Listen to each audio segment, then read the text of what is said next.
Ya, haleluya. Ntar ke gereja ada urapan Roh Kudus ya, kesegaran yang baru, semangat yang baru. Amin. Ya. Oke. Ya, kita akan kembali belajar firman Tuhan. Saudaraku, sebetulnya yang sudah saya ajarkan selama ini, saudaraku ya, itu ujung-ujungnya adalah nanti Natal ini kayaknya nyampe ya, saya arahnya nanti sampai kepada suatu pemahaman ya tentang anak Allah, saudaraku. Jadi gini, saudaraku ya, saya ini jujur aja, santai dulu ya. Sudah 30 tahunan lah melayani ya. Terus terang juga banyak di misi ya, banyak ya, puji Tuhan lah. Ini orang yang pertama kali saya baptis, Mas Pri masih ada di sini. Yang satunya udah game ya, Pri. Sakit apa? Ya, udah waktunya mungkin ya panggil Tuhan, Mas Pri masih ada. Itu orang pertama kali yang saya baptis dari seberang ya, Mas Pri ini seberang. Dan sebelum-sebelumnya pun sebelum saya jadi hamba Tuhan, pendeta ya, saya juga full timer, pelayanan, itu juga sudah banyak bawa jiwa lah ya. Saya enggak mau ngitung lah itu karena bukan jiwa yang punya saya, punyanya Tuhan Yesus, saudaraku. Amin. Saya hanya memberitakan Injil, mengabarkan, yang percaya. Dulu saya bawa ke gereja, di follow up, ya dibaptis sama pendetanya. Tapi setelah jadi pendeta ya dibaptis sendiri. Ya puji Tuhan. Intinya gini, selama di dalam saya melayani Tuhan, memberitakan Injil, membawa jiwa kepada Tuhan, saya ini terus terang di dalam lapangan ya, saya ini menghindari istilah anak Allah. Jujur aja ya, karena kan kita di lingkungan banyak mayoritas saudara muslim ya, karena mereka sudah ada ayat Allah tidak beranak dan apa itu? Tidak memperanakkan ya, dinyanyikan Roma Irama, Allah tak beranak, tambah tak diperanakkan, jelas seolah-olah apa ditujukan kepada orang Kristen gitu ya. Padahal orang Kristen dengar itu ya ketawa. Orang Kristen kan enggak goblok ya, enggak primitif. Ketawa, masa Allah beranak gitu.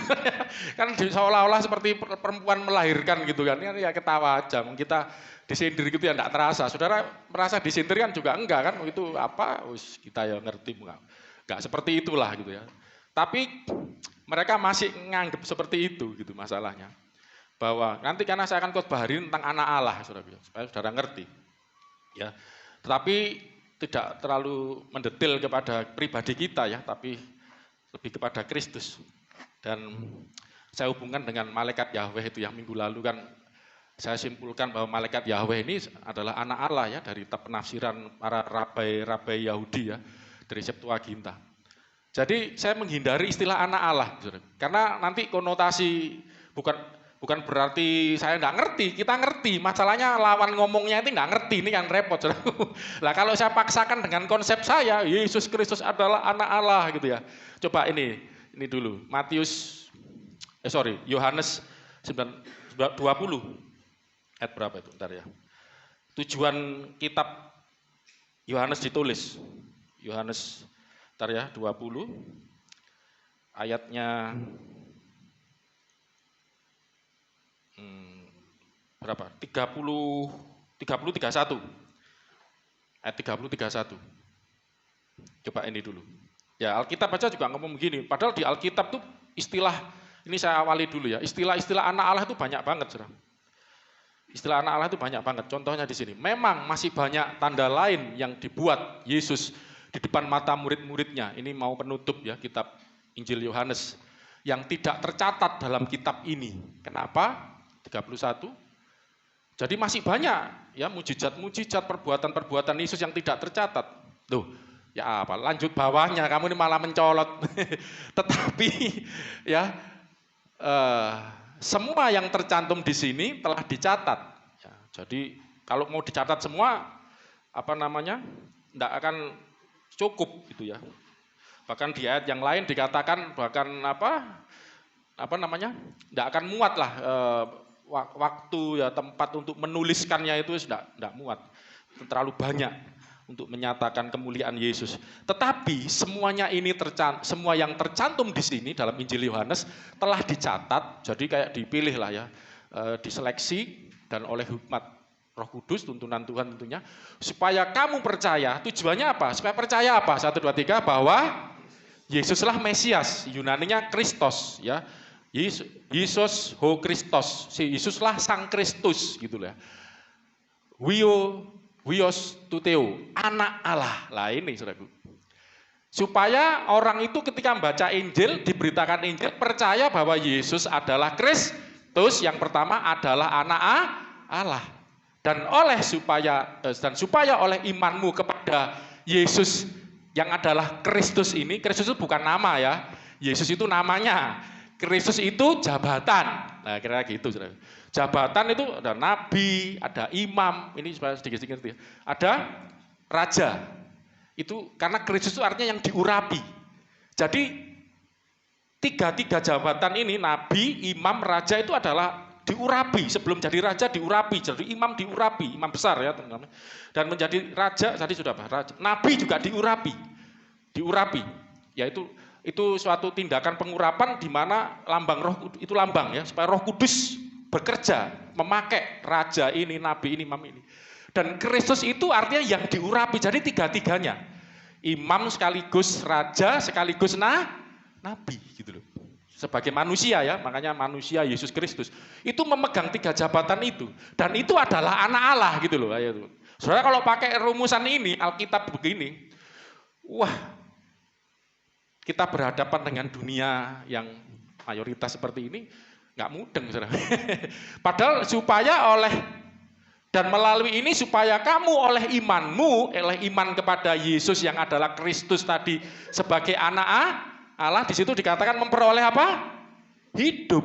Hidup ini hidup kekal atau yang masuk surga. Kan ini ngomong kan orangnya bukan orang mati kan, sudah hidup kok dapat hidup lagi. Berarti yang dimaksud hidup secara rohani atau hidup yang kekal itu atau surga lah orang bilang gitu. Di dalam namanya Yesus.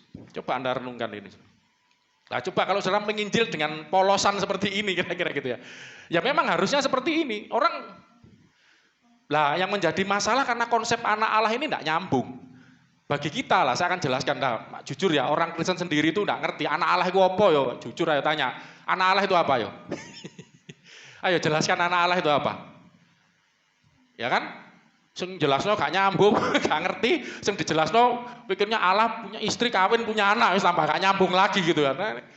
Sebenarnya pakai ini nggak apa-apa, cuman karena konsep anak Allah nggak nyambung ini, nggak ngerti ini yang kita perlu belajar. Amin, saudaraku. Makanya jangan, yang penting aku percaya Yesus. Udah percaya aku, percaya dia anak Allah.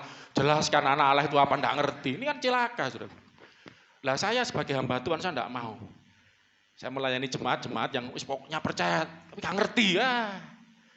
Iman tanpa pengetahuan itu apa? Ya seperti iman tanpa perbuatan lah, mati sia-sia, konyol menurut saya. Percaya aja ngawur. Tidak, Tuhan tidak suruh seperti itu. Nah, sekarang kita akan belajar konsep tentang anak Allah. Saya definisikan dulu ya. Jadi anak Allah itu, kalau kita buat satu kalimat aja biar gampang ya. Apa sih anak Allah itu? Ya, baru denger ini supaya gampang. Dan nanti saya akan buktikan dengan bukan cuma ayat-ayatnya, kisah-kisahnya, kejadian, kenyataannya yang terwujud. Anak Allah itu adalah Allah. Ayo. Wah, batuk semua. Harus jelaskan. Minum dulu. Kesel lah mungkin. Anak Allah adalah Allah di dalam anaknya. Ayo kon, plon. Enggak apa-apa, ini tangkap dulu. Allah di dalam anaknya. Makanya namanya anak Allah. Karena ada Allah di dalam sang anak ini. Itu loh. Cek pikir dimplok dulu, ditelan pelan-pelan. Jadi orang Kristen harus ngerti ini dan saya akan tunjukkan banyak ayatnya. Harus dikonsepkan seperti ini. Kalau enggak gitu, misalnya gini, konsep itu terlalu tinggi besar, enggak gampang. Misalnya meja, ya, atau kursi. Ketika kita sebut meja atau kursi sudah ada bayangan. Seperti apa meja itu? Sikile papat. Lah sekarang ada meja yang cuma satu kakinya ini kan apa? Ada yang model satu gini panjang ya. Tapi harus ada konsep kursi itu seperti apa? Nyambung, kursi untuk duduk, meja untuk naruh barang. Lah, ketika kita punya konsep yang sama, nyambung. Lah, seperti juga dengan anak Allah. Kalau anak Allah enggak nyambung, oh anak Allah itu Allah punya istri terus kawin punya anak, wah gak nyambung gitu. Makanya anak Allah itu bukan seperti itu. Anak Allah itu adalah gelar. 1, 2, 3 gelar. Kalau sulit mengerti gelar, sebutan. 1, 2, 3 sebutan. Kalau kurang ngerti sebutan, istilah. 1, 2, 3 istilah. Jadi ini bukan harafiah. Ada suami kawin dengan istri, punya anak. Lah anak Allah itu gelar atau sebutan bagi sesosok pribadi yang di dalamnya ada Allah. Lah kita belajar sama lagi ya, berapa waktu ini Malak Yahweh, wah malaikat Yahweh. Mas juga ketika lihat YouTube judul-judulnya, wah ngeri-ngeri nih, malaikat Yahweh adalah Allah menampakkan diri ya, sebagai adalah manifestasinya Yahweh, adalah Yahweh itu sendiri, wah judulnya kan gitu. Sebenarnya itu sama saja, cuma di otak-atik. Bahkan yang terakhir malaikat Yahweh itu adalah anak Allah gitu loh. Wah saya waktu sharing-sharing mau lupa kok jadi merosot, Yahweh itu kan Allah, kok jadi anak Allah lah ini. Pengertiannya di sini. Padahal anak Allah itu juga Allah. Kenapa Allah? Karena di dalam anak ada Allah. Malaikat Yahweh itu juga Yahweh. Karena di dalam malaikat Yahweh ada Yahweh atau Allah ya. Tapi kan kita namanya Allah itu kan ya Yahweh, Yehova. Yehuwa orang Jawa bilang, Pangeran Yehuwa. Di dalam malaikat ini loh. Lah malaikat pada umumnya enggak ada. Nah, kadang kita ini orang karismatik sudah terlalu jauh sih. Di dalam saya tanya, saudara percaya nggak bahwa Allah ada di dalam Anda? Percaya kan? Saudara menjadi anak-anak Allah. Saya sudah ngajarkan kalau kita biasakan menyebut diri kita secara jamak. Saya bukan anak Allah, kita bukan anak Allah, tapi kita anak-anak Allah. Itu membedakan dengan Tuhan Yesus gitu loh. Ya, Yesus anak tunggal Allah.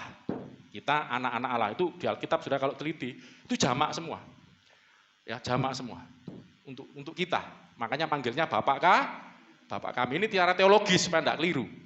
Lah, sekarang gini, apa bedanya Allah di dalam sang anak Allah ini, Yesus ini, Kristus ini, adalah anak Allah ini, dengan Allah yang ada di dalam Anda? Loh, kalau gitu Anda kan Kristus juga dong. Anda kan malaikat Yahweh juga kan, ada Yahweh di dalam Anda, ada Allah di dalam Anda. Ini orang karismatik karena sudah terlanjur. Ya benar enggak salah, udah apa ya, sampai sana akarnya ini sering kehilangan akar. Kenapa ada Allah di dalam Anda? Nah, ini kan. Kenapa kok Allah ada di dalam Anda? Itu aja masih banyak yang enggak percaya, apa bener ya? Loh kan Alkitab ngomong, tidak tahukah kamu bahwa tubuhmu adalah bait Allah, baitullah, rumahnya Allah, bait. Rumahnya Allah, di mana Allah tinggal di dalam Anda. Dalam kamu, tubuhmu. Wah, itu ayat-ayat itu ngeri-ngeri. Bener enggak ya? Untuk percaya aja sulit gitu. Oh, ngaku kayak hidupku kayak begini, ada Allah di dalamku. Kalau Allah di dalamku kan enggak begini gitu kayaknya. Hidupku, nasibku kok begini gitu loh. Ya toh? Coba. Tapi Alkitab ngajar di dalam diri saudara dan saya itu ada Allah. Nah sekarang apa yang membedakan dengan konsep yang saya mau ajarkan hari ini? Anak Allah itu adalah Allah di dalam sang anak ini tadi. Anaknya atau sang anak ini. Apa bedanya? Ayo isu-isu sarapan teologi. Apa bedanya? Nah gini saudara, kadang-kadang kita ini terlalu cepat menafsirkan ya. Sebetulnya Allah itu bisa di dalam kita. Nanti saya akan tunjukkan ayatnya. Saya mau urut dulu. Ini cuma kasih gambaran dulu ya. Allah itu bisa ada di dalam kita. Karena di dalam kita itu ada Tuhan Yesus. Alkitab berkata, oleh imanmu Kristus diam di dalam hatimu. Kristus ada di dalam hati orang percaya. Jadi kita ini percaya Yesus itu bukan cuma percaya secara pengetahuan.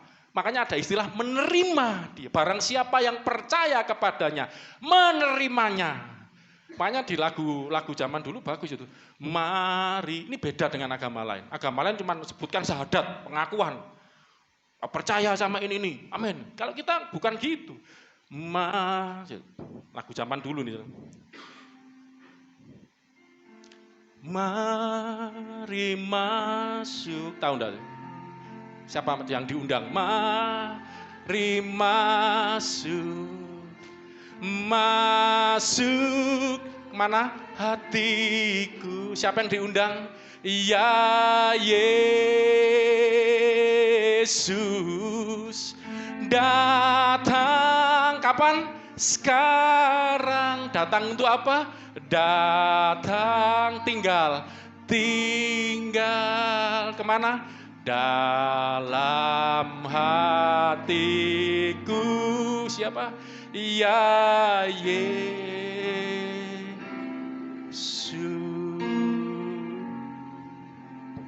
Jadi masuk gitu loh. Maaf ini beda loh dengan kawan.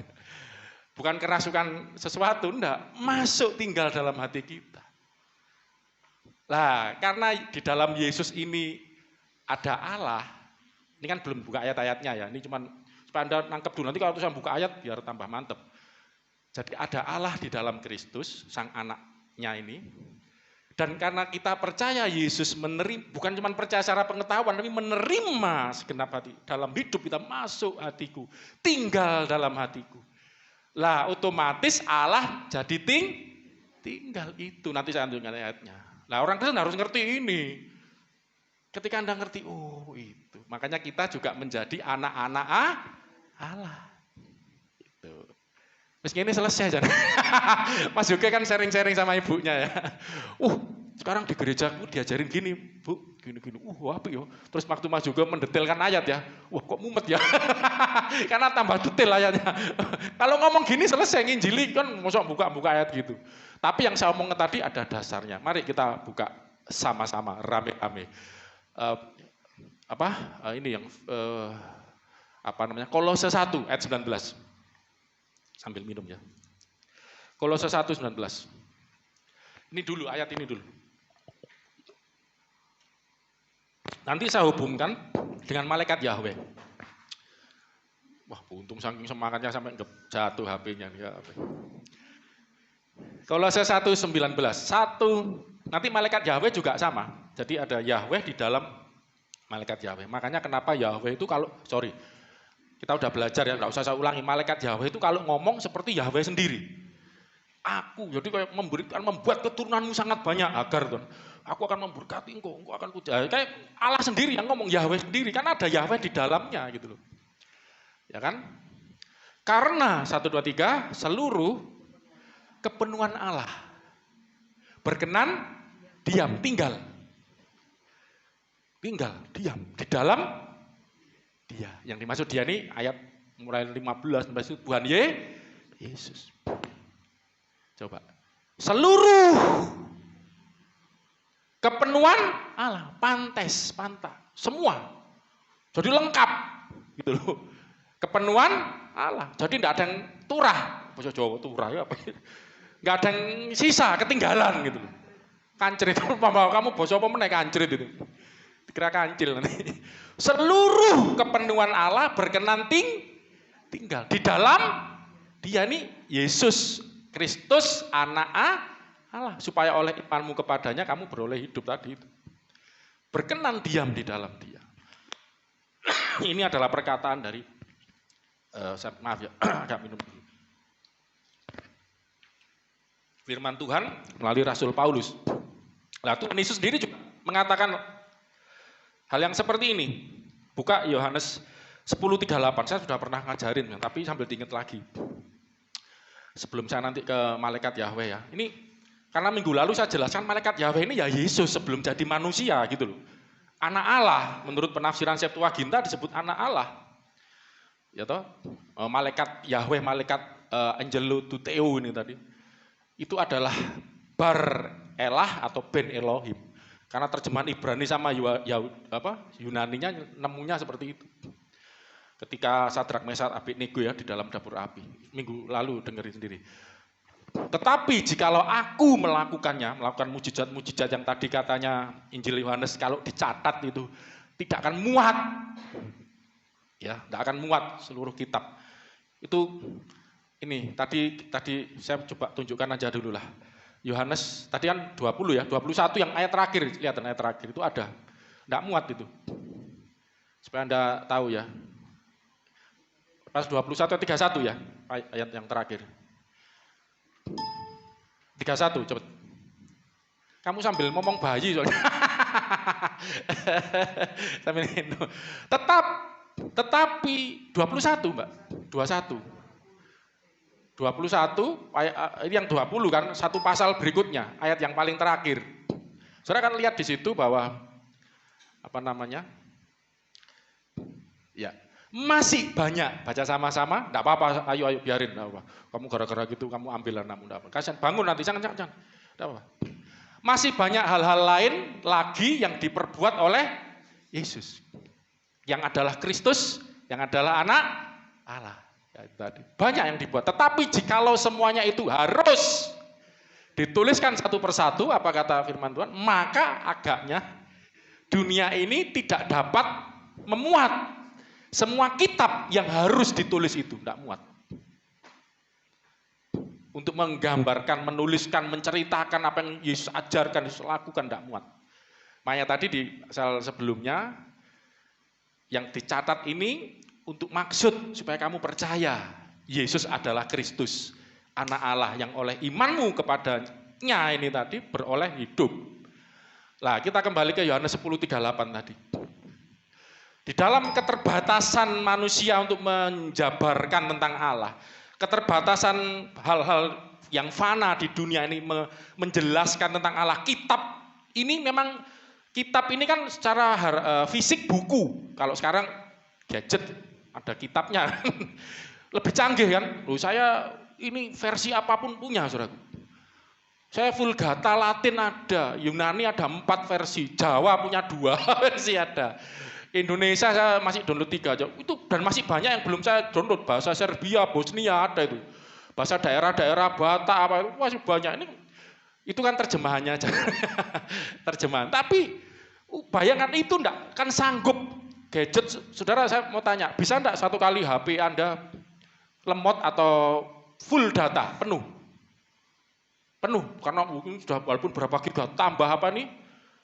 Memori tambah memori, tetap yang fana di dunia tidak dapat memuat. Kalau dulu kan buku ya, kitab itu buku.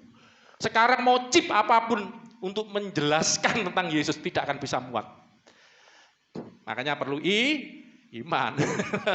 Ya. Tetapi jikalau aku melakukannya, yang dilakukan Yesus itu, waduh, tidak akan tercatat semua, tidak sanggup kitab apapun menampung betapa banyak dahsyatnya mujizat-mujizat. Saudara kan, Yesus memberi makan 5.000 orang. Tahu enggak ada satu lagi kisah Yesus memberi makan berapa? 4.000 ya, 4.000 orang. Dan masih ada yang belum tercatat. Yesus ngasih makan ribuan orang gampang aja, tinggal mecah-mecah roti, kan itu terjadi berkali-kali kelihatannya. Makanya banyak menyembuhkan orang sakit, orang buta itu kan hanya dicatat yang tertentu.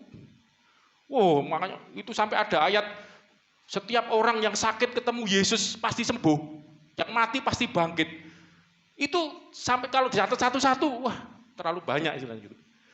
Makanya jikalau aku melakukannya dan kamu tidak mau percaya kepada aku, kata Yesus, percayalah akan pekerjaan-pekerjaan itu, terlalu banyak. Selain kali saya mau khotbah tentang mujizatnya Tuhan Yesus. Orang anggap itu remeh gitu, dianggap wah ini mujizat, ya kayak gitu aja. Tapi saya melihat setiap mujizat apalagi yang dipilih, dicatat itu enggak main-main.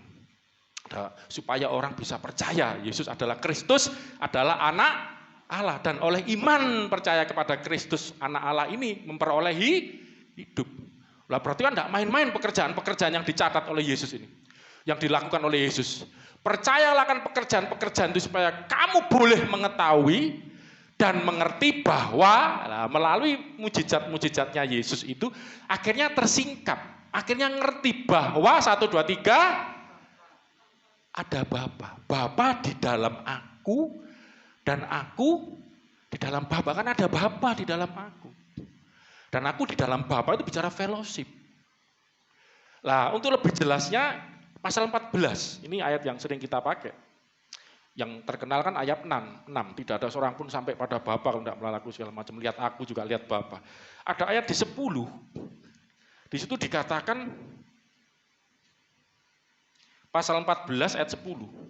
Tidak percayakah engkau bahwa aku di dalam Bapa dan Bapa ada mana? Di dalam aku. Di dalam ini saya cek bahasa Indonesianya N, bahasa Inggrisnya in ya sama, dalam kan, in itu kan di dalam. Memang bisa harafiah, kayak kita ini ada di dalam gedung, kan di dalam berarti memang artinya harafiah memang benar-benar di dalam.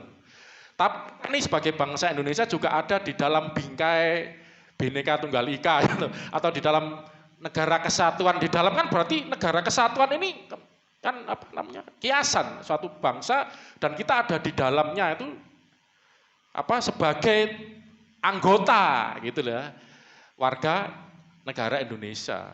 Nah itu kan ada harafiah, ada kiasan, ya banyak arti-arti di dalam. Tapi yang di sini selain kiasan juga harafiah, benar-benar Bapa di dalam aku. Apa yang aku katakan kepadamu tidak aku katakan dari diriku sendiri, tetapi lah ini saudaraku, ini ditegaskan Bapa 1 2 3 yang diam, nggak cuman bicara di dalam, nanti bisa harafiah apa kiasan. Bapa yang diam, diamnya di mana? Di dalam aku. Dialah yang melakukan pekerjaannya. Jadi Yesus itu secara manusia ya, dan dia kan memang manusia. Ya, sebagai lahir dari perawan Maria. Ya. Tapi di dalamnya ini ada Bapa. Dan Bapa inilah yang melakukan pekerjaannya. Makanya Yesus disebut anak Allah. Atau anak Bapa. Makanya kenapa orang Kristen percaya kepada Yesus anak Allah. Menyembah Yesus anak Allah. Karena Allah itu, saudara harus ngerti ya, tidak bisa dilihat. Gitu loh. Dan bukan cuma tidak bisa dilihat, Allah itu tidak terbatas ruang dan waktu. Misalnya gini, maaf ya, kita ini tidak percaya kiblat. Kalau kiblat ke Allah loh ya. Ya kiblat ke Allah itu posisinya di mana?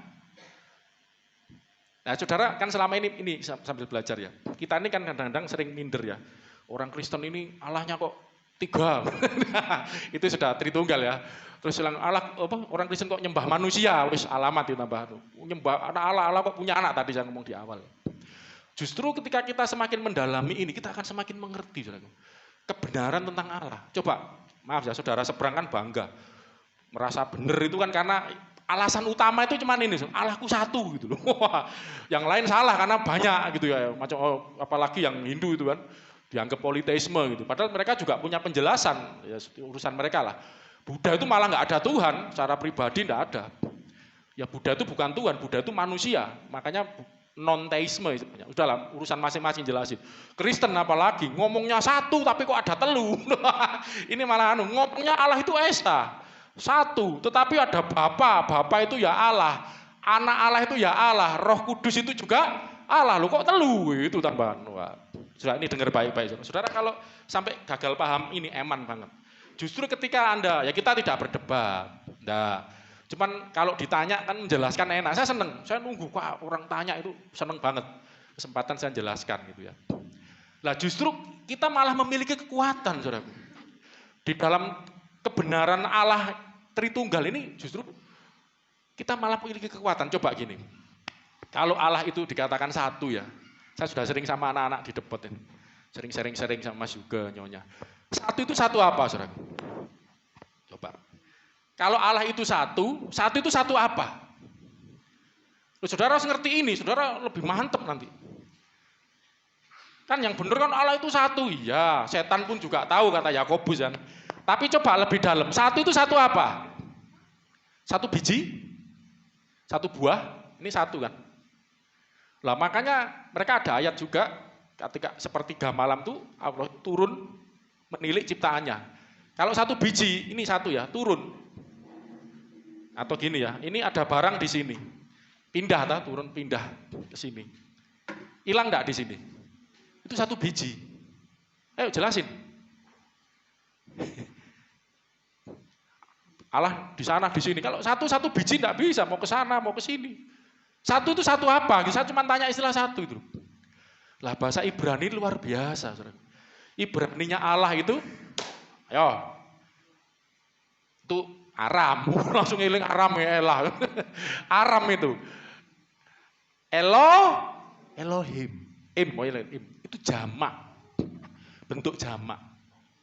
Tapi yang unik bentuk jamak kata kerjanya tunggal gitu loh. Ya, jadi istilah jamak harusnya kata kerja jamak dikerjakan bersama-sama gitu loh. Kan jamak kan banyak. Tapi ini kata kerja jamak atau banyak yang ngerjakan tunggal, itu kan unik. Lah kenapa seperti itu? Itu adanya di bahasa Ibrani, Yunani nggak ada. Theos, elah itu tunggal semua, singular.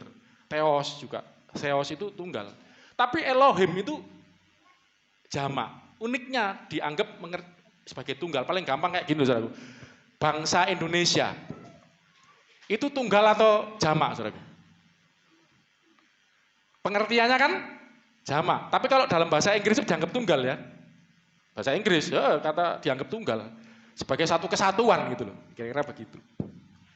Lah Allah itu kenapa disebut jamak? Tapi saya ngomong gini dalam bahasa Ibrani, maaf ya kita tidak percaya hal yang seperti ini. Ini bahasa surga.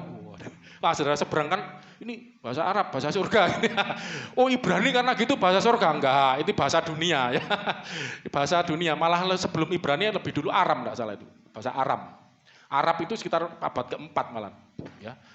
Istilah Allah itu baru muncul ada abad keempat setelah Masehi loh ya, bukan sebelum.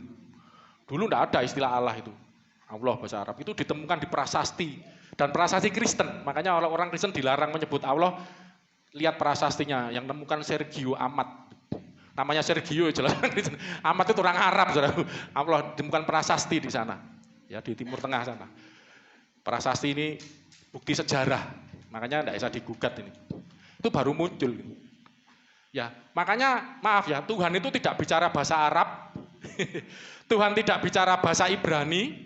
Tuhan tidak bicara bahasa Aram maupun bahasa Jawa waktu apa namanya? Ya enggak tahu bahasa apa gitu.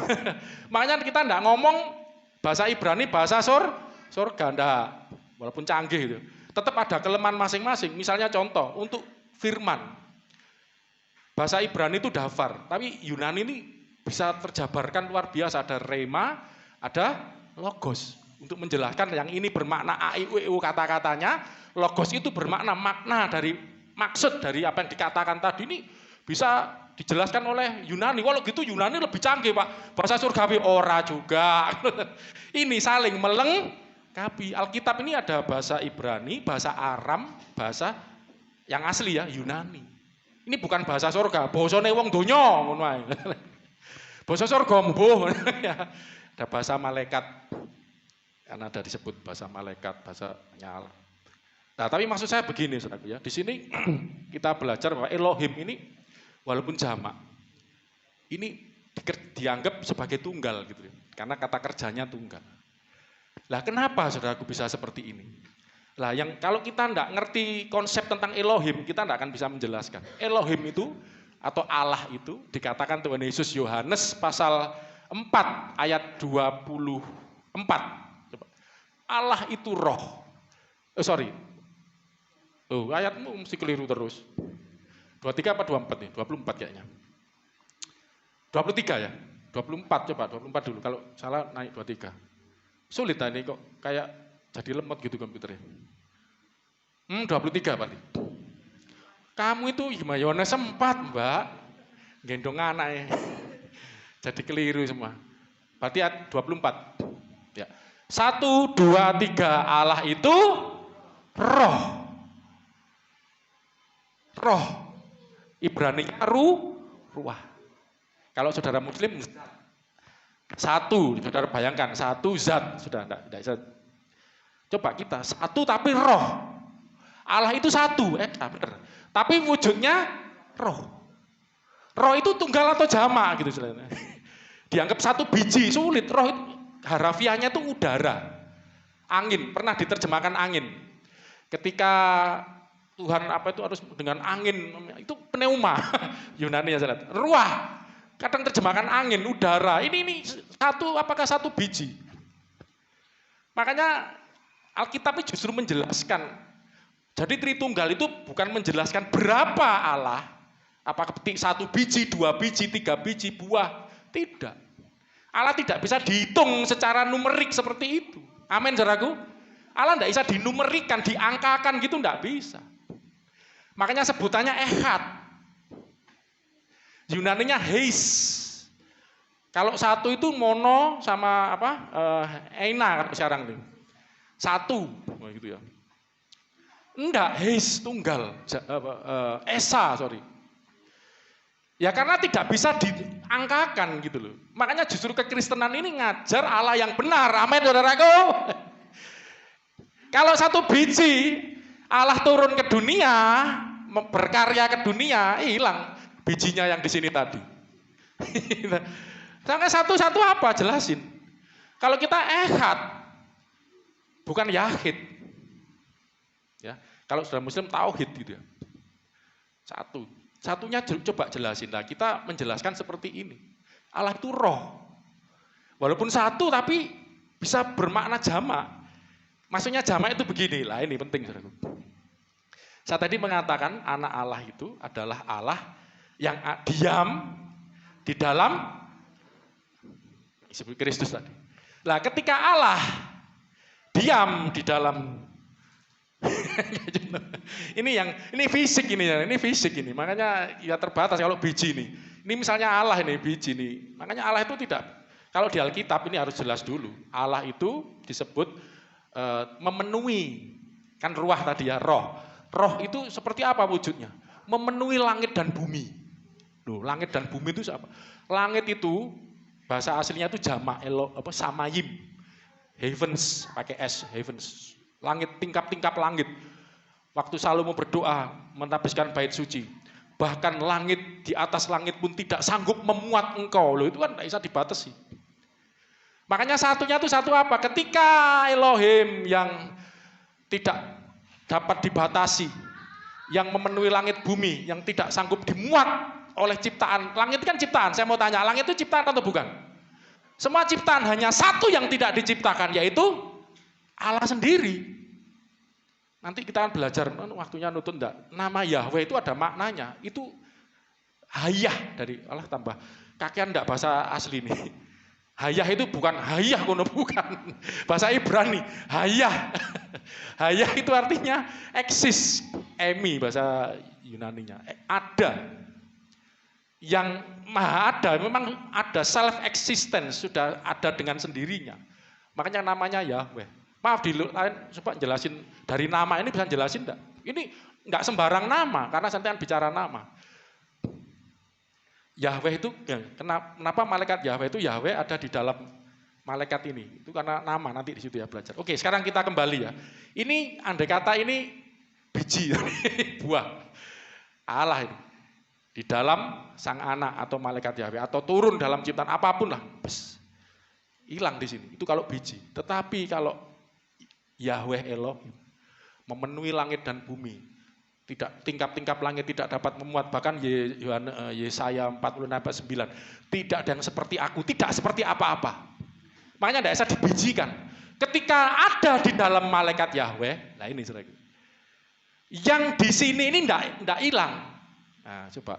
Saya tidak bisa ngasih contoh, ini kan barang fisik semua. Makanya Yahweh ngomong, tidak ada yang seperti aku. Aku tidak bisa dibandingkan dengan apapun. Ketika aku ada di dalam malaikat Yahwehku, terus kita tidak bisa bayangkan, oh Allah turun dari dunia. Wis gak ono ning kono ya. Di surga sudah tidak ada. Sudah, karena sudah masuk, itu gagal paham. Nah, banyak orang salah gitu, Allah turun ke dunia di dalam Kristus jadi manusia. Loh, surga kosong, kok masih ada suara waktu Yesus dibaptis di sungai Yordan, keluar. Ada suara dari langit, dari surga. Inilah anak yang kukasihi, kepadanya lah aku berkenan. Dengarkanlah dia. Loh, masih ada Allah. Loh, kok sudah di sini? Apalagi ini terus orang-orang Kristen malah jelaskan, ini firman Allah. Loh, firman Allah sudah turun jadi manusia kok masih bisa ngomong. Kok enggak bisu gitu. Kok sudah bisa ngomong, karena bayangannya, pikirannya fisik. Lah, ini enggak. Ini bisa dijelaskan ketika membaca Perjanjian Lama. Coba ceritanya, saya enggak usah buka lagi ya. Ingat kisahnya Abraham. Ketika itu Abraham melihat ya, ada 3 orang datang. Itu Allah menampakkan, itu Kejadian pasal 18. Lalu Allah Yahweh menampakkan diri kepada Abraham. Dan Abraham melihat ada 3 orang yang baca cuman berhenti di situ. Itu Allah Bapa, Allah Anak, gondol ngawur. Yang 2 itu Malaikat taunya pasal 19 yang 2 itu ke Sodom untuk menyelamatkan Lot dulu. Makanya nek baca itu harus lengkap. Itu saya zaman dulu kecil apa kan ikut berjalan pendetanya kalau baca ayat potong-potong ya gitu. Walah Tritunggal itu ngawur itu ya. Bukan, yang salah satunya emang Yahweh. Datang terus dijamu Abraham, makanya muncul ayat di Ibrani 13, kamu jangan lalai untuk menjamu, berbuat baik pada orang yang membutuhkan. Siapa tahu kamu menjamu malaikat. Ini contohnya bapak leluhurnya. Abraham menjamu. Dan waktu itu Yahweh dalam wujud manusia itu disebut malaikat ya. Yahweh karena malaikat bisa menampilkan wujud dalam manusia. Yang bergulat dengan Yakub itu kan manusia. Tapi oleh Nabi Hosea itu malaikat Yahweh atau malaikat. Ya, paham ya. Jadi waktu itu setelah mereka ngobrol-ngobrol, Yahweh menjanjikan tahun depan aku akan datang kembali, kau akan punya anak. Wah, ya Sarah tertawa itu ya. Terus akhirnya mereka meninggalkan mau ke Sodom. Nah terus Yahweh ini ngomong sama Abraham, ya. Yahweh berpikir, aku masa menyembunyikan ini. Abraham ini sahabatku, ngomong. Wah, luar biasa. Dari situlah muncul kita ini sahabatnya Allah ya, saudara ya. Musa juga disebut karib dengan Allah. Dan kita bersyukur Tuhan Yesus yang dimana Bapa ada di dalam Kristus waktu datang kepada kita, pada para murid-murid, pada manusia ngomong apa? Kamu bukan lagi hamba, tapi kamu adalah sahabat. Loh, ini kan ngulangi omongannya gitu. Itu sudah lihat. Yahweh itu ngomong, Abraham ini sahabatku ini. Karib. Musa ini sahabatku, masa aku menyembunyikan sesuatu? Ini kan untuk personifikasi. Yahweh ngomong kepada Abraham, aku akan menghukum Sodom dan Gomora, sudah dosanya naik ke langit. Terus Abraham bersafaat itu saudaraku ya. Kalau ada 50 jangan, terus ternyata nggak ada 40 turun sampai terakhir 10 enggak salah. Terus akhirnya tetap nggak ada. Ya sudah berusaha Abraham bersafaat, ternyata tetap harus dihukum. Dan akhirnya ayat 19, 2 malaikat ke sana membawa Lot dan istri anaknya keluar sebelum dihukum supaya tidak binasa. Nanti Lot ini melahirkan orang Amon dan Moab ya. Singkat cerita, sebelum Sodom Gomora dikeluarkan dulu oleh 2 malaikat yang ikut bersama Yahweh ini keluar. Kemudian ayat yang keberapa itu lihat sendiri. Di situ ada kalimat yang luar biasa. Lalu turunlah api dan belerang atas Sodom dan Gomora, berasal dari Yahweh. Yahweh dari langit. Kok ada Yahweh langit, ada Yahweh bumi sama Abraham ini. Nah, kalau yang gagal paham, ada Yahweh di langit, ada Yahweh di bumi gitu. Lagi ngomong sama Abraham. Itu kalau pikirannya fisik. Biji satu buah. Yahweh itu roh, bisa menampilkan diri, menampakkan diri, ngomong sama Abraham di sorga, di langit lagi ngelempar, mengirim api belerang, bisa gitu loh. Maaf kalau saudara Hindu saya pernah baca sedikit ya, itu modelnya itu seperti pengurus gitu. Saya pernah itu enggak tahu itu tafsiran dari YouTubersnya, enggak tahu bener enggak kan. Saya jangan salah karena saya baca. Jadi dibagi tugas, ada dewa itu. Jadi Sang Hyang Widi itu satu, tapi memunculkan diri dalam wujud banyak. Dewa-dewa itu manifestasinya. Dan seperti pengurus bagi tugas, ada yang ini, ada yang itu. Lalu kita nggak ada seperti itu. Ya segala sesuatu dikerjakan oleh Tuhan. Ya memang malaikat bisa disuruh gitu ya. Jadi ini bukan sistem bagi tugas ya, pengurus-pengurus gitu enggak. Lah Yahweh dari langit menurunkan api dan belerang. Sementara Yahweh di bumi sedang ngobrol sama Abraham. Bisa.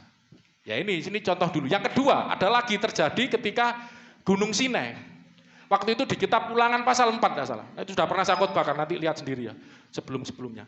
Waktu itu Musa berkata, dari langit engkau mendengar suaranya. Memang Tuhan bersuara dari langit juga. Dan dari bumi engkau dibiarkan melihat dia berbicara dari tengah-tengah api di Gunung Sinai.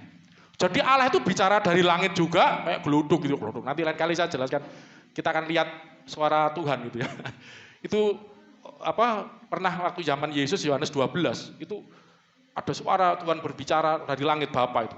Orang-orang kaget dikira malaikat sedang berbicara, dilihat ini ada guru gitu ya. Macam-macam itu, bayangkan.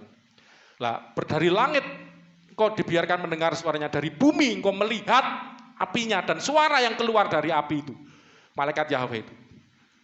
Dari langit Tuhan bisa berbicara, dari bumi Tuhan juga bicara sekaligus dan nampak dalam api malaikat Yahweh itu. Nah, saya mau tanya, Berapa Yahweh kalau begitu, saudara? Yahweh itu ya Allah.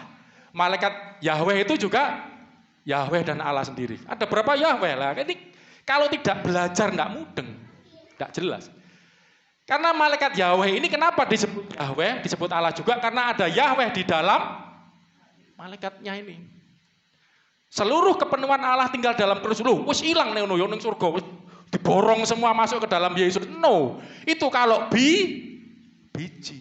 Dan terbukti dalam perjanjian lama ini berkali-kali terjadi seperti itu. Lah, saya akan tunjukkan juga. Ini unik ini.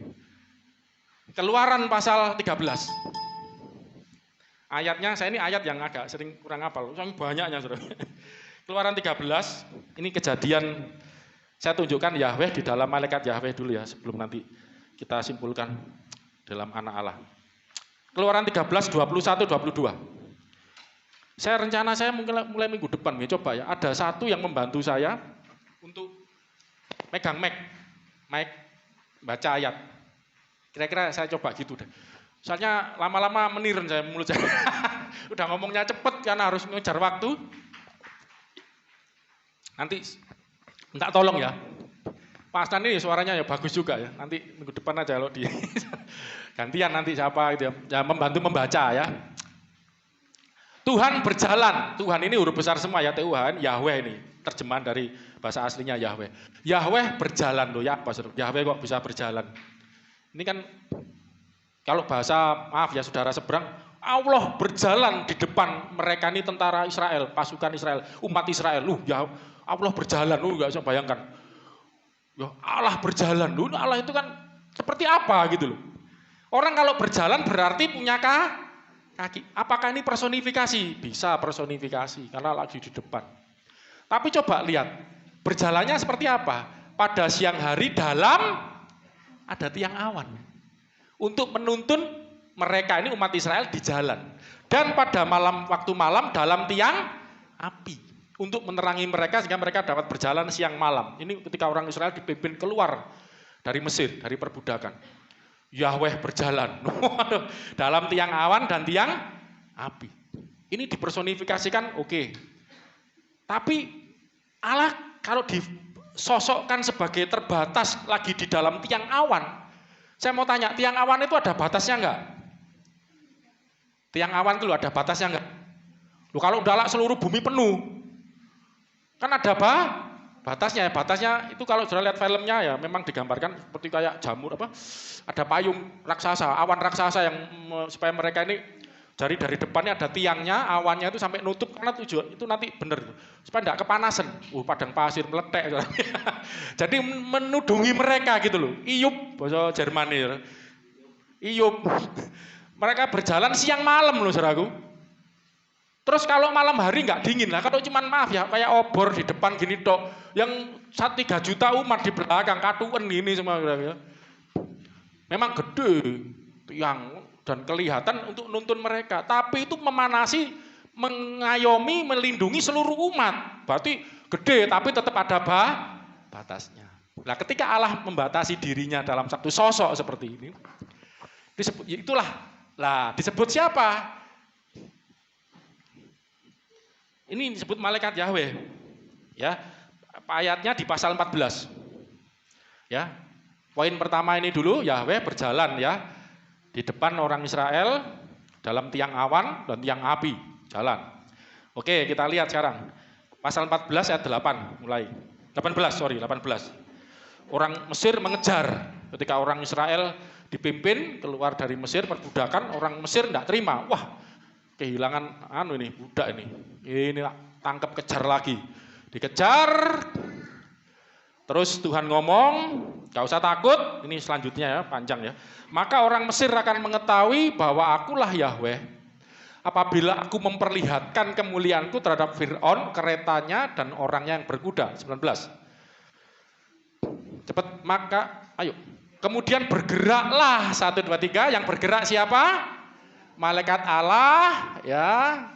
Malak Elohim, Angelo Tuteo, yang tadinya Angelos Tuteo, yang tadinya berjalan di depan tentara Israel. Saya mau tanya, tadi yang disebut berjalan di depan tentara Israel, orang Israel siapa? Maaf, Rek. Yahweh.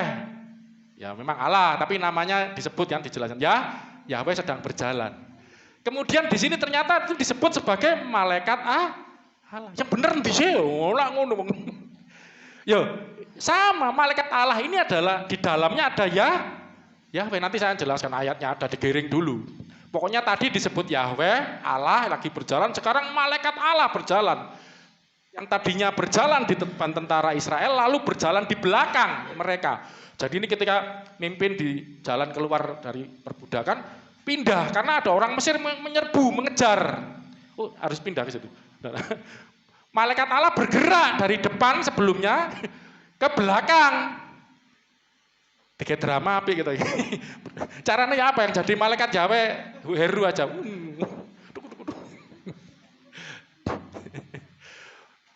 Berjalan ke belakang. Akhirnya tiang awan itu, ini berarti siang ini, bergerak dari depan mereka lalu berdiri di belakang. Yahweh ada di tiang awan.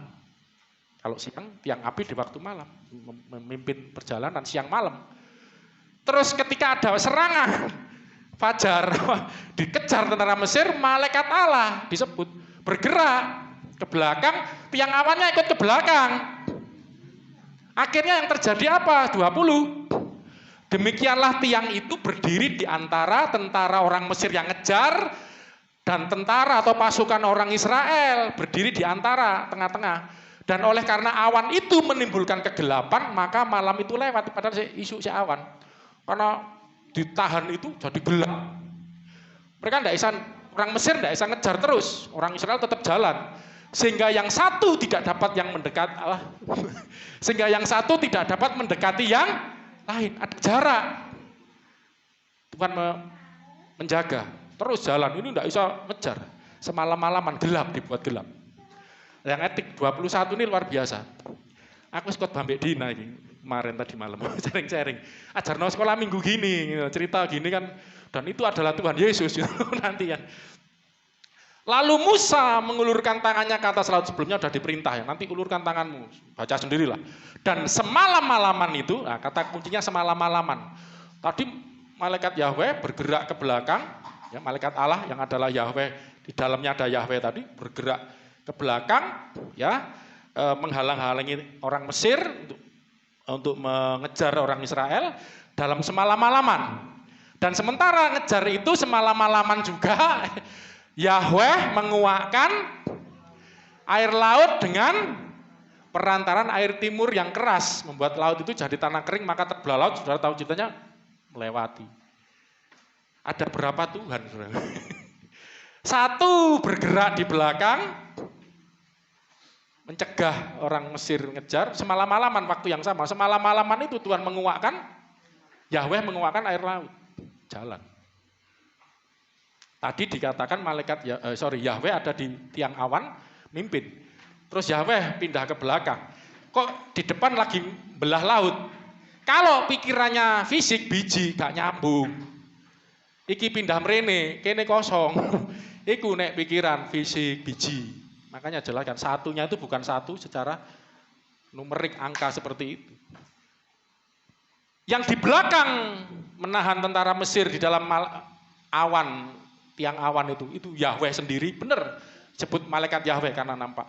Yang di sini tidak nampak, tapi kelihatan karyanya, laut terbelah karena melalui angin timur, bukan Yahweh terlalu turun tangannya membelah-belah gini, enggak. Yahweh membelah laut, menguakkan air laut dengan perantaraan angin. Ya apa saudara? Makanya ketika Yesus dibaptis keluar dari air, kok ada Allah di surga, inilah anakku, ini kok ada anak Allah juga Allah. Ada Roh Kudus lagi muncul dalam penampakan burung merpati. Loh kok bisa muncul lah? Sekarang ini jawaban, kok bisa sekaligus satu menguakkan laut, satu menahan tentara Mesir. Dan itu disebut Yahweh loh ya, di dalam tiang awan tadi. Kita tidak konsepnya orang Hindu, ini kerjasama para dewa, yang satu dewa angin, belah laut, dewa awan, Ya, bukan. Ini Yahweh yang sama. Yahweh yang satu. Mumet kan? Kalau Anda fisik, tidak bisa. Lah kenapa bisa begini? Nah, kita akan lihat, waktu ya, kuncinya nama. Ya, nama. Katakan nama, 1, 2, 3, nama. Sem, bahasa Yunani, Ibraninya, Sem. Onoma, bahasa Yunani. Kita akan lihat, wah ini saya catat sampean. Ada 2 realita Yahweh. Waduh, hypostasis itu loh. Dalam waktu yang bersamaan semalam-malaman. 1 dalam tiang api menahan laju pasukan Mesir. 2 Yahweh yang membelah laut. 1 Yahweh yang ngomong sama Abraham. 2 Yahweh yang menurunkan api belerang pada Sodom. Ya apa? Ini dalam perjanjian lama kitabnya orang Yahudi yang tidak percaya Tritunggal sudah ada seperti ini. Kejamaan Yahweh. Satunya bukan 1 numerik gitu. Ada Yahweh yang bersuara di Gunung Sinai dari langit. Saudara baca pasal 19, lihat sendiri nanti. Dari gunung keluar api, suara bicara, memberikan hukum Taurat. Ya apa? Kok ono pirang Yahweh kok ngomong barengan ini? Nah, kita lihat ini kok lagi menahan Mesir, belah laut. Itu kalau pikirnya Allah itu zat, Allah itu satu nih jelas no saiki. Cara ngene ya apa? Itu kuasa Allah, gampang nyarane ngono. Kita gitu ya selesai. Yesus itu ya Allah, itu Allah kok iso. Ya situlah Allah itu ngono mare. Ayo kita bisa jelasin karena di dalam Yesus ada Allah atau Bapa. Bapa waktu di dalam Yesus enggak hilang. Isi ono. Karena bukan biji. Lho buktine apa? Ini cara contohnya kan lho iso belah laut iku sapa mau? Apa ora gopo? Iki nahan kowe dengan aman. Kowe ngono ya apa ngono iki? Nggak sikil lah. Itu fisik. Allah kita tidak seperti apa-apa, tidak ada yang seperti aku, udah bisa aku memenuhi langit bumi. Nah, saya seneng lagunya. Kiri kananku ada Tuhan. Nah, coba. Biar rileks dulu. Saya terlalu tegang aja terus pedot otak ya. Kiri kanan kurang tinggi.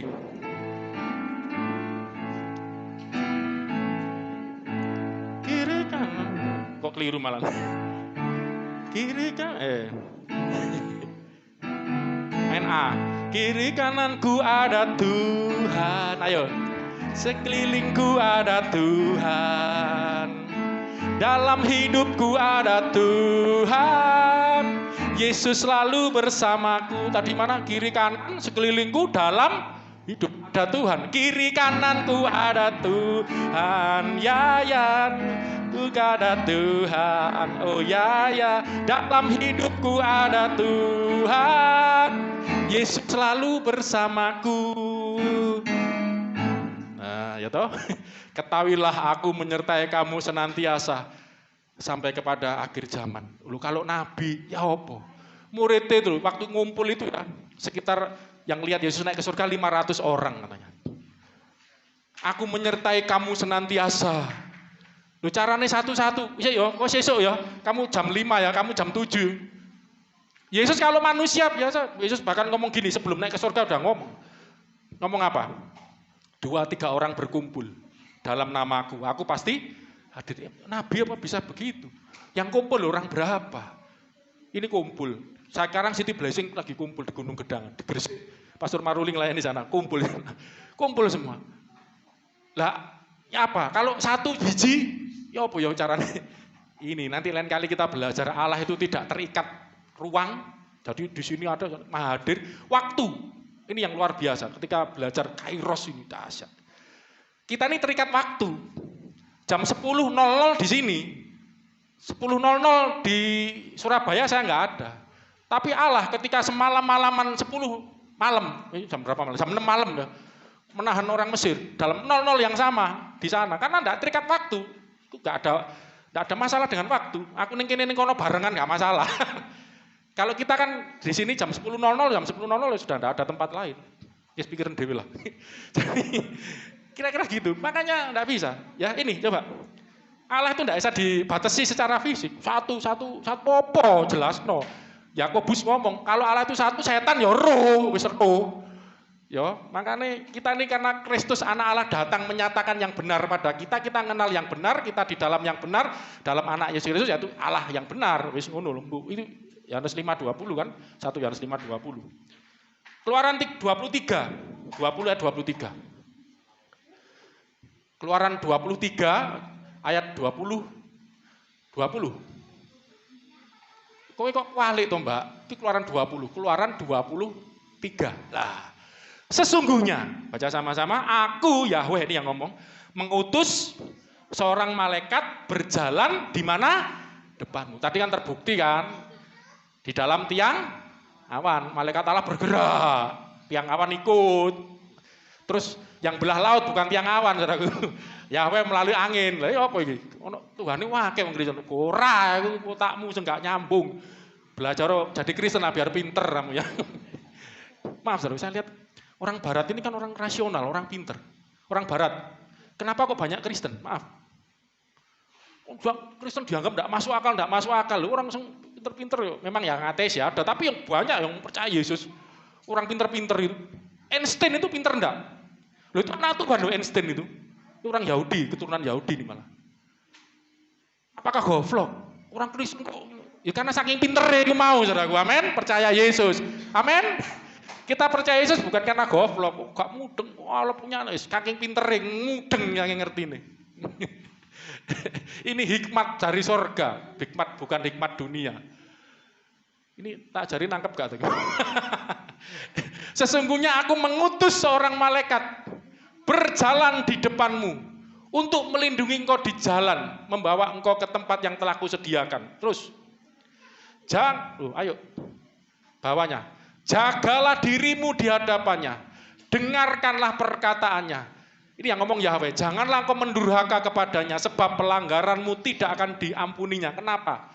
Kok Yahweh ini nyutus malaikat ini? Ini malaikat Yahweh.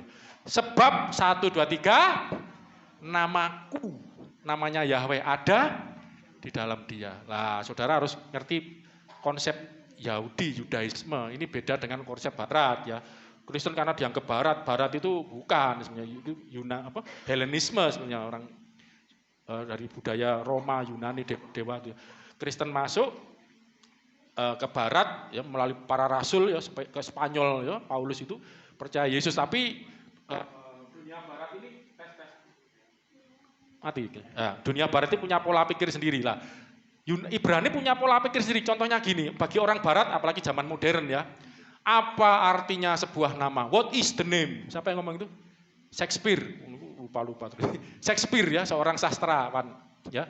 Apa artinya sebuah nama? Bagi kita mungkin nama tidak ada artinya. Saya mau tanya, ini dulu aja pelan-pelan. Nama itu bagi Anda penting enggak? Anda kalau melahirkan anak, kasih nama enggak? Ya toh, berarti cukup penting kan? Itu masih cukup lah. Terus namanya sembarangan atau dipilih beneran? Kapri, kasihan Mas Pri itu dulu dikasih jeneng sama ayahnya Kapri. Bapak saya tahu, ngasih nama anak sembarangan, akhirnya diganti ya. Supriyono ya, lebih bagus loh. Wah, orang di desa itu kalau ngasih nama sembarangan, tapi Kapri keren loh. Pakai C asik loh. Capri. Kayak namanya Capri di Caprio itu. Italia gak apa-apa Pri jane yo, udah ganti orang Supriyono.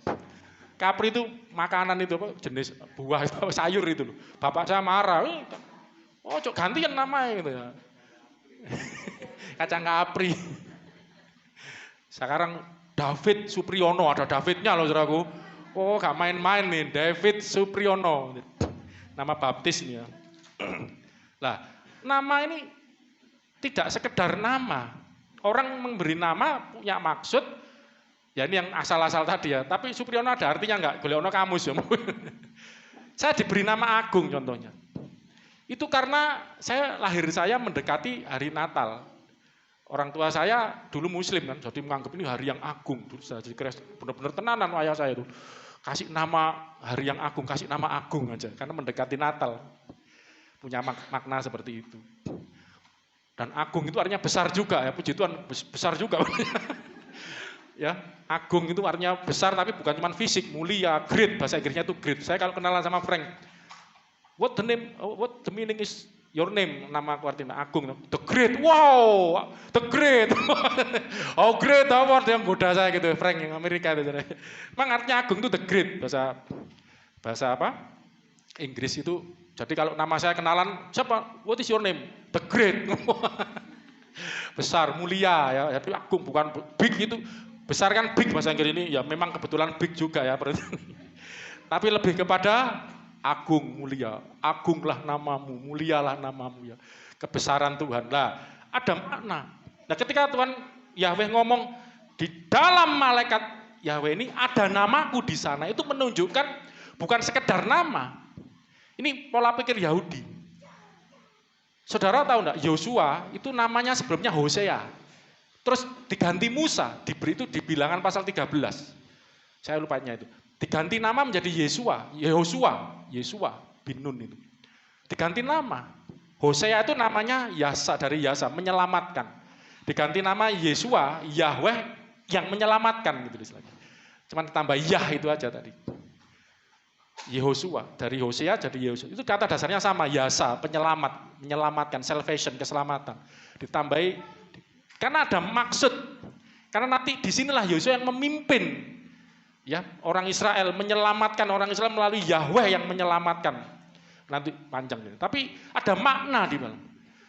Namaku ada di sana. Kalau saya sederhanakan, dia maksud adalah pribadiku. Pribadiku ada di situ. Diriku ada di situ. Keagunganku ada di situ. Kemuliaanku ada di situ. Lah orang Yahudi ya enggak mudeng kayak gini-gini. Ini kitabnya orang Yahudi, tapi Yesus waktu datang ngomong. Iki loh. Ya ini baca saya gampang. Malak Yahweh steko gitu. Nah ini ya Malak Yahweh itu anak Allah, Galatia 4 ayat 4. Ini sudah sering saya baca. Karena waktu ya, aduh cepet kita tutup ini minggu depan saya teruskan ya. Tapi bisa nangkep ya sampai sini saudara ya, bisa nangkep ya. Tetapi setelah genap waktunya, maka Allah mengutus anaknya. Jadi ada anak Allah diutus. Berarti anak Allah sudah ada atau belum? Ada. Ya toh? Genap waktunya Allah mengutus anaknya. Berarti anak Allah sudah ada dulu. Anak Allah ini, lah ini bahasa Yunani ya sebenarnya. Agak kurang, Indonesianya terjemahnya kurang yang lahir dari seorang perempuan. Sebenarnya tidak ada kata yang. Ini jadi bikin seolah-olah nyambung. Tidak salah sih, jadi pemahaman kita jadi kurang enak gitu, kurang pas. Kalau bahasa aslinya gini, tetapi setelah genap waktunya, daripada saya baca ya, maka Allah mengutus anaknya, genomenon ek gunaikos, lahir, tidak pakai yang, kalau biasanya yang tuh ho, pakai gitu, ho, kayak ada kata sandang, tidak pakai kata sandang. Langsung genomenon, dilahirkan ek gunaikos, dilahirkan dari seorang perempuan, genomenon, sebenarnya juga tidak pakai dan ini, tapi ini kan namanya penafsiran biar nyambung gitu loh. Saya jelaskan bahasa aslinya ya. Genomenon ek gunaikos, gunaikos itu gunaik perempuan.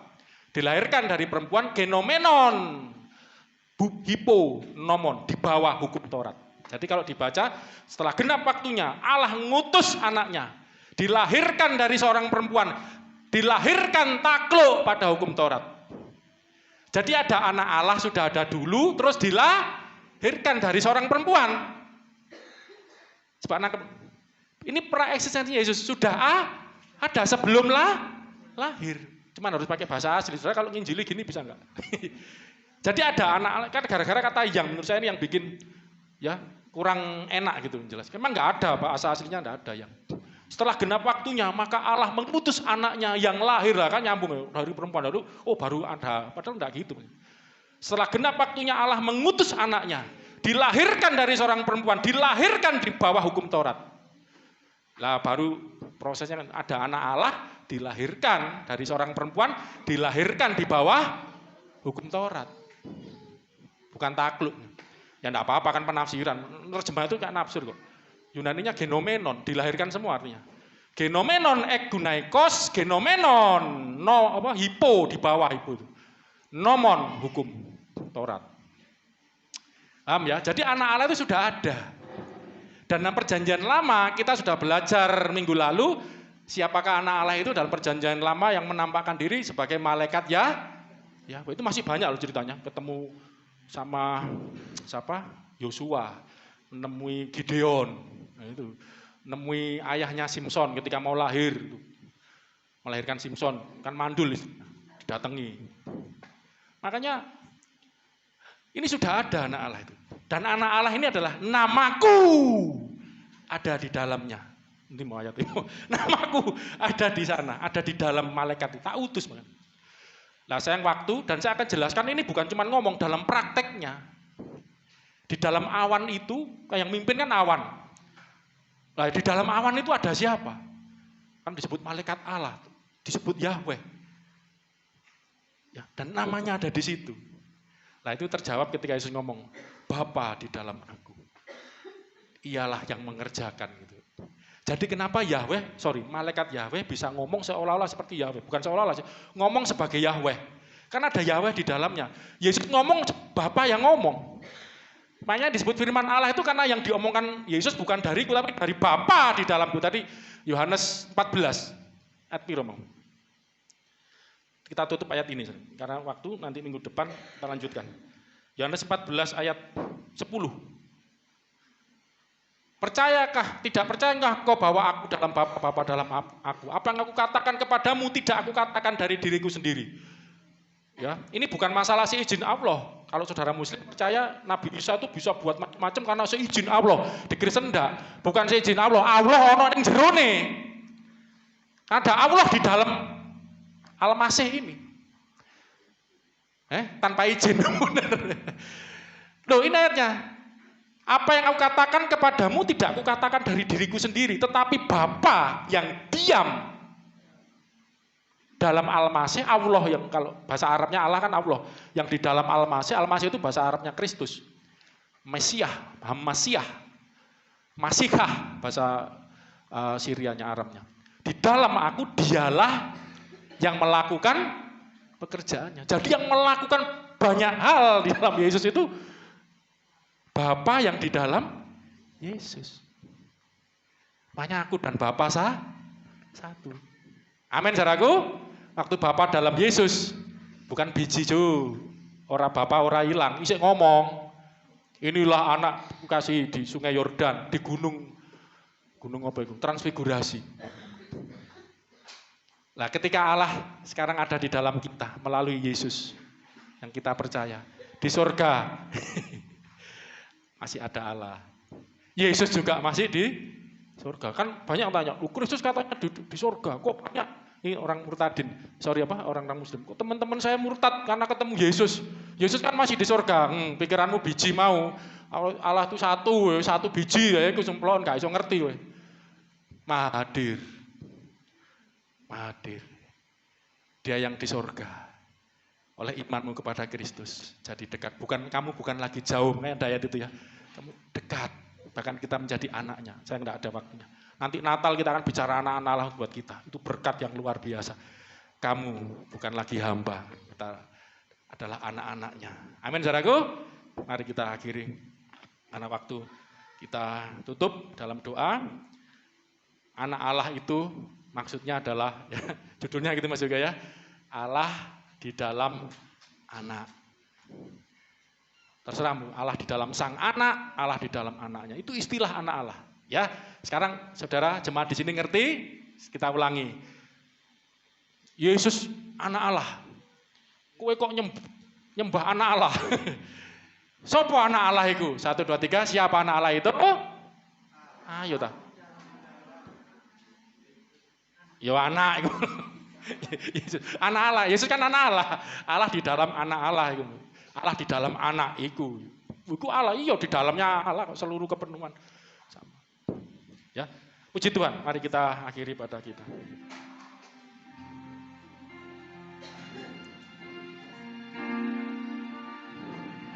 Makasih Tuhan.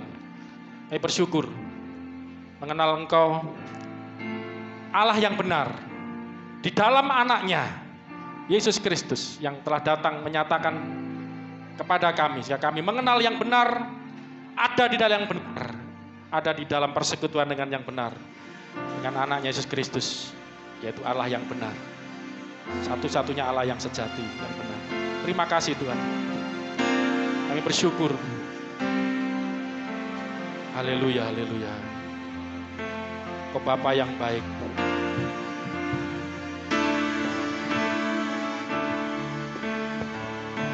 Terima kasih Tuhan. Ya Aba, Bapa, ini aku anakmu, layakkanlah seluruh Ayo bangkit berdiri saudaraku. Kita mengakhiri ibadah kita datang dulu berdoa menyembah Tuhan. Bapa, ini aku anakmu, pakailah sesuai dengan rencanamu. Sekali lagi, ya Aba Bapa. Ya Aba Bapa, ini aku anakmu, layakkanlah seluruh hidupku. Ya Aba Bapa, ini aku anakmu, pakailah sesuai dengan rencanamu. Ku mau cinta Yesus. Ku mau cinta Sampai kapan saudaraku? selamanya. Ku mau cinta Yesus selamanya. Dialah Allah yang benar. Meskipun badai Allah berkenan, seluruh kepenuhan Allah berkenan hidup dalam Yesus Kristus, anak Allah itu. tetap cinta Yesus selama. Kali lagi, ku mau cinta Yesus, ku mau cinta. Yesus selama. Tujuan Injil diberitakan supaya kamu mengenal bahwa Yesus adalah Kristus, anak Allah. Dan oleh imanmu kepada anak Allah, meskipun kau memperoleh hidup itu. silih berganti dalam Anak Allah hidup adalah yang menyatakan Allah kepada kita, kepada manusia. Yesus. Haleluya. Oh ya Bapa, ya Bapa, Bapa, ini aku anakmu, layakkanlah seluruh Hidupku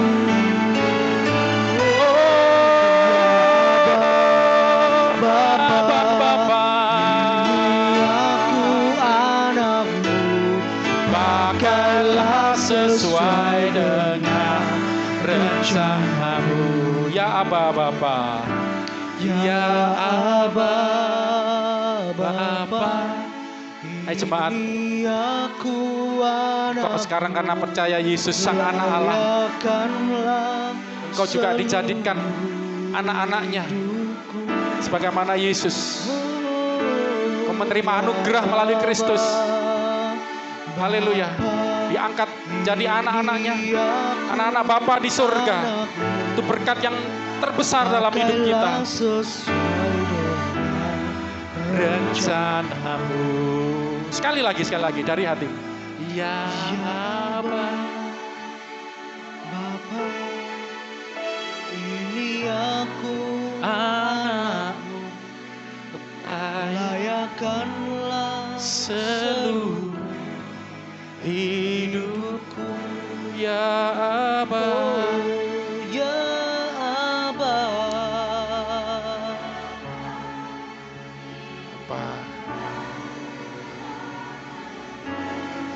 pakailah sesuai dengan rencanamu.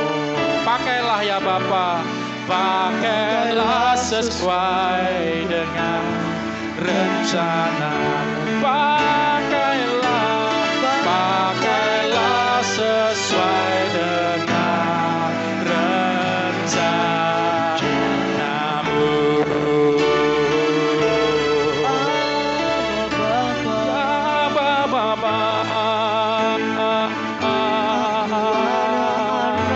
Ini kami anak-anak-Mu datang padamu Bapa. Kami bersyukur Bapa. Terima anugerah-Mu. Kau angkat kami jadi anak-anak-Mu Bapa.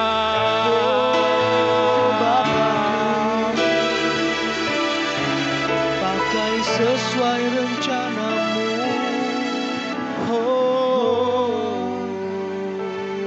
Makasih Bapa di surga yang ada di dalam Kristus, yang telah menyatakan diri kepada kami, sehingga kami boleh mengenal Allah yang benar di dalam Kristus. Kami bersyukur dan bukan hanya mengenal, bahkan kami boleh menerima Kristus diam dalam hidup kami, dalam hati kami, berdiam di dalam kami. Dan itu artinya Engkau Bapa juga ada di dalam kami. Jika kami boleh memanggil-Mu ya Aba, ya Bapa. Alkitab berkata, Bapa telah mengutus roh anaknya masuk di dalam kita. Sehingga kita dapat memanggil Bapa di surga, ya Aba, ya Bapa. Terima kasih. Ingat statusmu, saudara. Ingat siapa engkau. Engkau anaknya Bapa di surga. Anak-anaknya Bapa di surga. Amin. Ingat selalu. Karena ada roh anaknya, roh Kristus itu di dalam hatimu. Ya Tuhan. Dan ada Bapa dalam hatimu. Yang memimpin hidupmu, menuntun hidupmu. Siang malam akan terus berjalan. Akan capek, akan lelah. Sampai kepada tanah perjanjian. Dipimpin, dituntun, disertai.